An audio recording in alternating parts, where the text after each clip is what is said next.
DJing all around the world, getting beat down by midgets, battling a Chinese chef. You want to go home and relax. Now I'm going to show you my home and how I relax.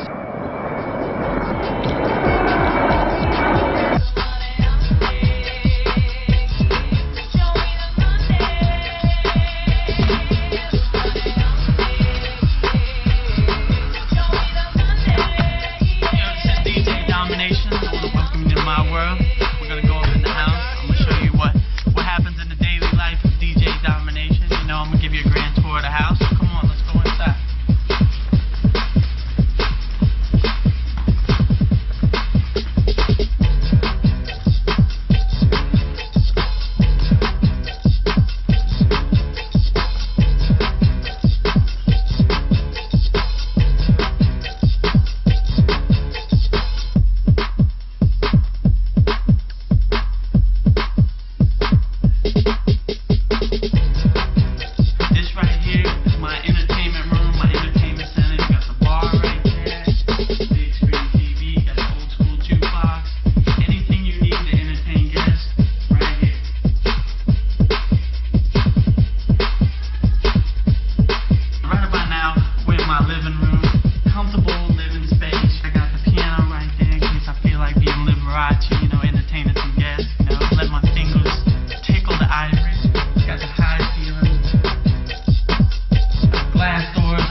Dining room where I entertain guests and, you know, get my eat on and all that stuff. So come on into it.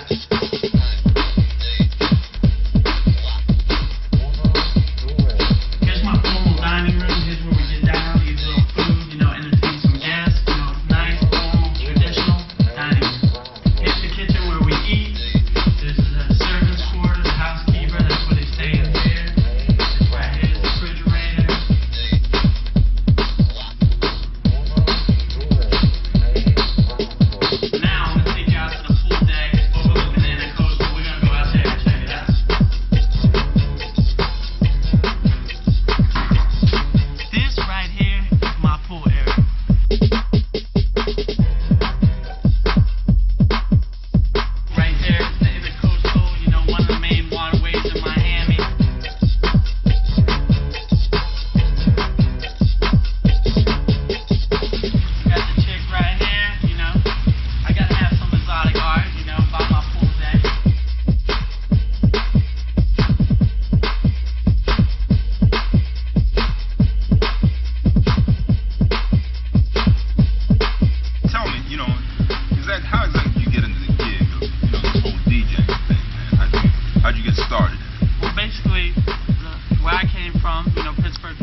Not really so much. A little bit. I was more into graffiti and breakdance, and then, you know, spitting lyrics was like my least thing I wanted to do. But like, when I used to go to shows, I never went to see the MC. I wanted to see more the DJ, because I was into the DJ. I went to shows to see the DJ. I wanted to be a DJ. That was my passion. That was like my contribution to hip hop. Right. So when did you buy your first turntable? Your first turntable? I probably bought my first turntable mixer right around 89, but all the way leading up to that, I always wanted to be a DJ. I was from the ghetto when I was poor, so, you know, I didn't have the money to drop, you know, turntables and a mixer are expensive items, so, you know, but I collected records all the way up to then, so about 89 is really when I got my feet wet and, you know, started really DJing. A lot of these crazy things, you know, the under the leg, behind the back, the machete. How'd you get so good so quick? Well, basically, me being a battle DJ, I was always on the next level thinking of creative stuff to do, because I always thought, if a cat would come to me like this, what would I do to really kill him that he couldn't come back? So, you know, I would listen to records closely, and when I heard Big Daddy Kane say, "You're just a butter knife, I'm a machete," I was like, oh, I'm gonna tell him he's a butter knife and I'm a machete, you know? Like, you're in the little league and I'm in the majors, you know what I'm saying? So I always tried to come up with stuff, and I always tried to invent my new style. I knew cats were like transforming and doing certain stuff. but I just didn't want to go behind the back. I wanted to go double behind the back, and I just didn't want to scratch. I wanted to scratch upside down with my face, so I always tried to take it to the next level. Were you in any acrobatic school?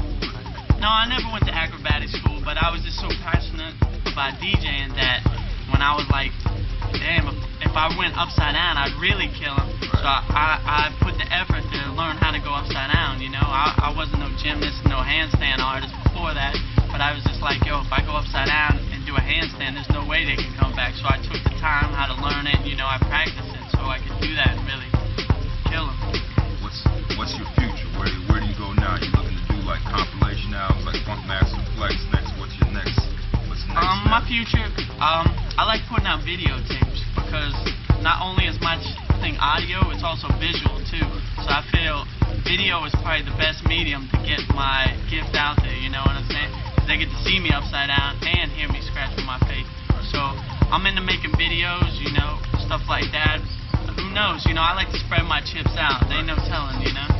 Right. One last question, man. It's kind of like on a private tip. Okay. You know, that midget, you know, got you in the elevator. What's up? You gonna get, you know, we see you get beat down, dude. You want a rematch? Yeah, I'm a man. I'm a man. You know, so I'm a man. I can admit I was beat down by a midget. You heard it first.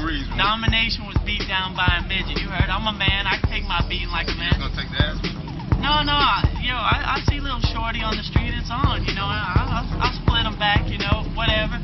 You know, he caught me off guard. You know, I was just chilling, coming out of this honey's room, and you know, he was in the elevator waiting for me. I understand he was hurt. I didn't see little homeboy next to the car. He's little. He don't even come up to the door. You know, I didn't know his foot was under my tire, so I understand he was hurt. You know, and you know, hey, it's all gravy. It's all gravy. Hey, I'm a man. I can admit that I got beat down by a midget. You heard it first. Domination got beat down by a midget. All right, Domination. Hey, man. Thanks for having me. Yeah, no problem. Okay. Beautiful grip, huh? Oh, yeah, thank you.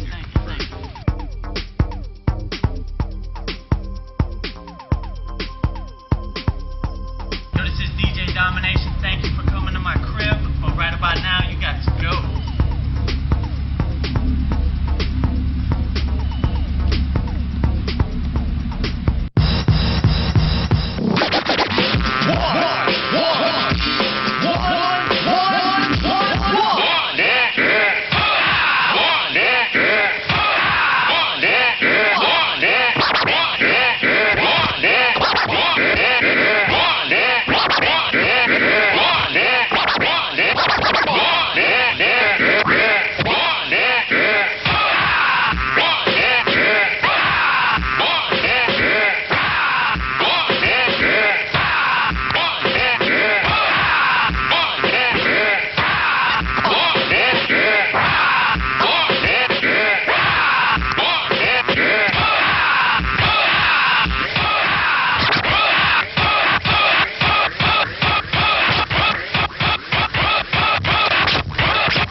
People have seen me on the Roots TV show. We're gonna head over to the set so I can show you how to DJ and break down some DJing yourself. Now the first technique I'm gonna show you here today is how to mark a record. When you're a battle DJ or you're a scratch DJ or a turntablist, it's really important to mark your records because a lot of times you don't have time to cue up the record in the headphones. You're trying to flash between one record and the other real quick, so you don't have time to use the headphones. So what we do, we mark the record. Now how you get the marks, you go to like Office Max or you go to Office Depot and you buy these little marks on the sheet. You find the part on the record where you want to mark it. Like I like to mark it right on the beat. Right when the beat drops, I like to mark the record. So right there, I would put the mark parallel to the needle. So I know every time I bring the mark back to the needle, it'll be right on beat where I need it to be. So basically that's how you mark your record, and you do it the same for both records. So say this record right here, right? You get it to the beat like the other record, and you drop the needle at the same time. So you know on this record, when you see the mark come back to the tone, to the needle or the tone arm, it's where you need it to be. So I can flash like this.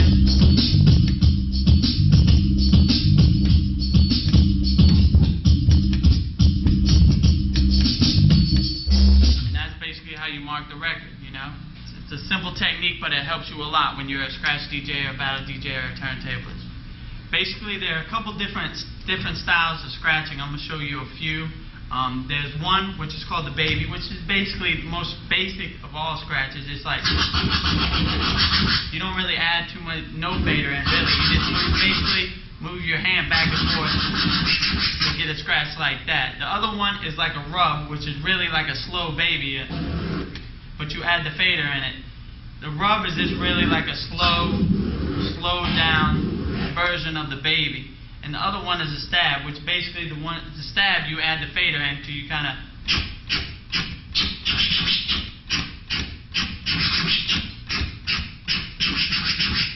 And when you have these three different styles, you add the fader into any of these combinations, and you get all different types of scratches. Like with the rub slowed down, that's how you get the transform. You go. Basically it's slowed down like this, but when you add the fader in it real fast, you get a transform. You know, a stab, when you have the beat.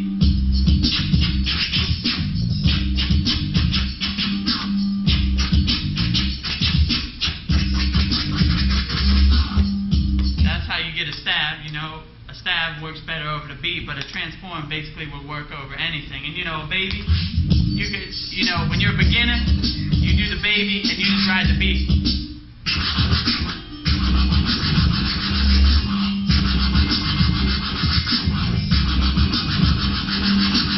And then when you get better at it, you add the fader.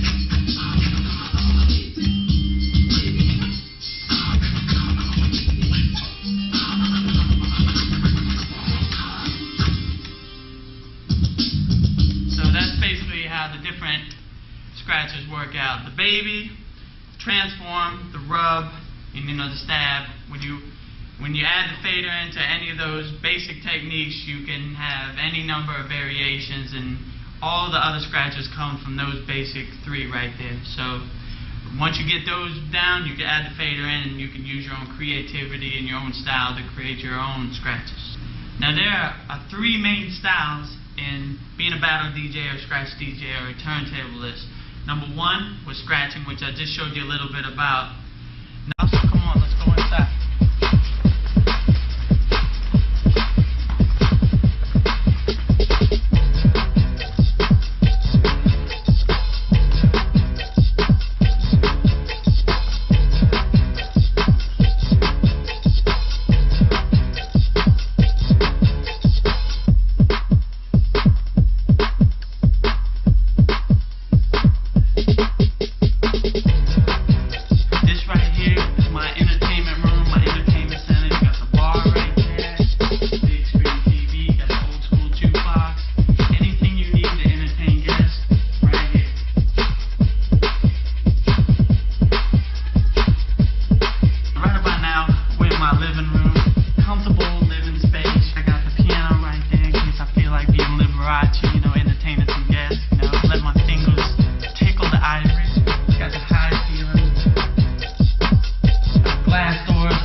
Midgets battling a Chinese chef. You want to go home and relax. Now I'm going to show you my home and how I relax.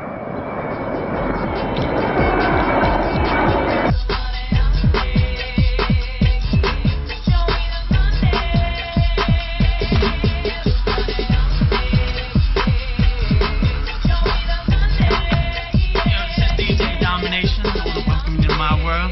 We're going to go up in the house. I'm going to show you what happens in the daily life of DJ Domination. You know, I'm going to give you a grand tour of the house. Do the brown back in the house. We're at the hotel. We're on our way to go to the 2003 Guitar Center Spin-Off Finals.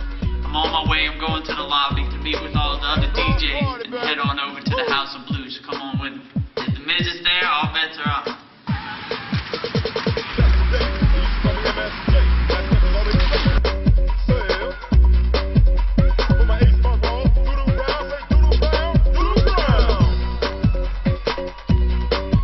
After DJing all around the world.